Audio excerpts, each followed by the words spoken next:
আসসালামু আলাইকুম রহমতুল্লাহ। আমি এখন ঢাকা ইউনিভার্সিটির টিএসসিতে অবস্থান করছি। বাংলাদেশের বর্তমান বন্যার পরিস্থিতি অত্যন্ত ভয়াবহ এবং কষ্টদায়ক। বন্যাকৃত মানুষের এই মুহূর্তে খাবারের প্রয়োজন, কাপড়ের প্রয়োজন, বাসস্থানের প্রয়োজন। সেই পরিপ্রেক্ষিতে ঢাকা ইউনিভার্সিটি টিএসসিতে আপনারা দেখছেন বন্যায় মানুষের সহযোগিতার জন্য খাবার থেকে শুরু করে ওষুধ পর্যন্ত এখানে বাংলাদেশ থেকে বিভিন্ন জায়গায় থেকে সংগ্রহ করে এখানে রাখা হয়েছে। আপনারা দেখুন, খাবারের স্তূপ করে রাখা হয়েছে। এই খাবারগুলোই আজকে রাতে চলে যাবে সেই বন্যা কবলিত এলাকাগুলোতে, যারা এখনও পানিবন্দী আছে, কষ্টে আছে। সেই সব বন্যাভাসিত মানুষের কাছে এই খাবার, ওষুধ, কাপড় সব পৌঁছে যাবে।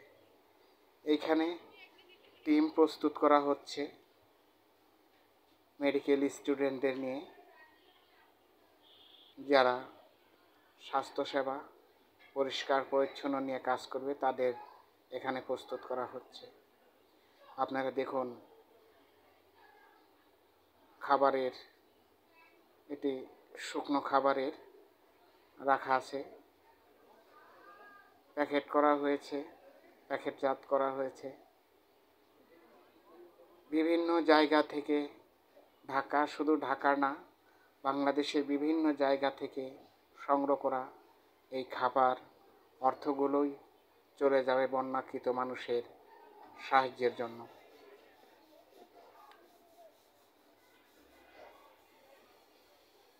এটি টিএসসির ভিতরে আপনারা দেখছেন স্বাস্থ্যসেবা নিশ্চিত করার জন্য যে ট্রেনিংগুলো, সেই ট্রেনিংগুলো এখানে করা হচ্ছে। খাবারের স্তূপ,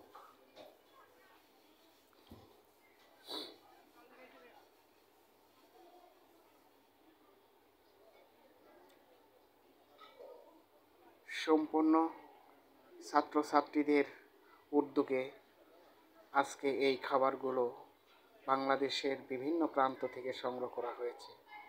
এই খাবারগুলোই চলে যাবে বন্যায় কবলিত মানুষের কাছে, যারা এখনও পানিবন্দী আছে।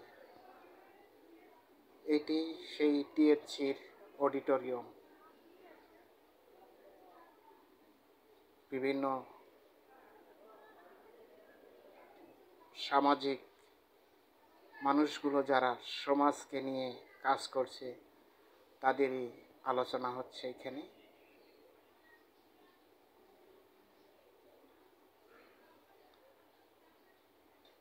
আলোচিতকৃত সেই শিক্ষার্থী ভাই ও বোনেরা বিভিন্ন উপদেশমূলক কথা বলছেন। এই বন্যা পরিস্থিতিতে কি করা যাবে, কি করলে ভালো হয়, সেই বিষয়গুলো নিয়ে আলোচনা হচ্ছে।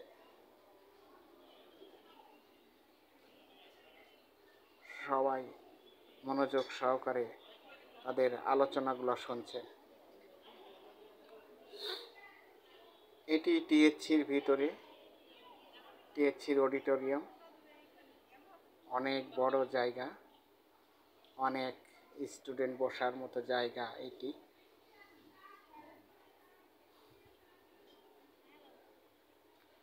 সবাই কিছু না কিছু নিয়ে ব্যস্ত আছে।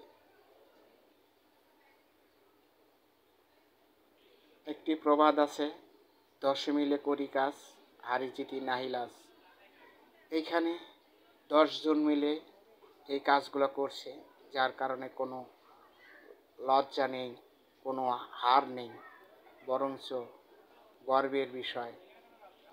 আপনারা দেখছেন এখানে শপথ বাক্য পাঠ করানো হচ্ছে।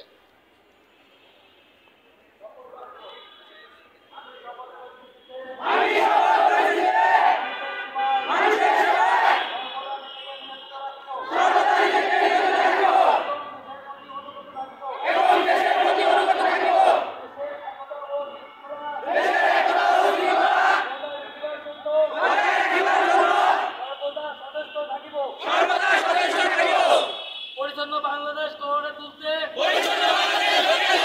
নিজেকে সবসময় আমাদের আশেপাশের কেউ যেন যত্রতত্র ময়লা আবর্জনা না ফেলে এক বিষয়ে সচেতন করিব। সাংবিধানিক দায়িত্ব পালন করিব, মানিয়ে চলিব। হে প্রভু আমাকে শক্তি দিন, আমি যেন দেশের সেবা করিতে পারি এবং বাংলাদেশকে একটি পরিচ্ছন্ন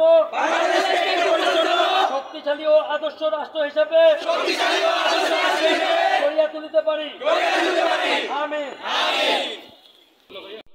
এই শপথ নিয়েই আগামী বাংলার পথ চলা, একটি সুন্দর বাংলাদেশ উপহার দেওয়া।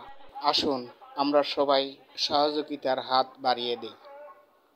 সবাইকে আবারও অসংখ্য ধন্যবাদ। সবাই ভালো থাকুন, সুস্থ থাকুন। আল্লাহ হাফেজ।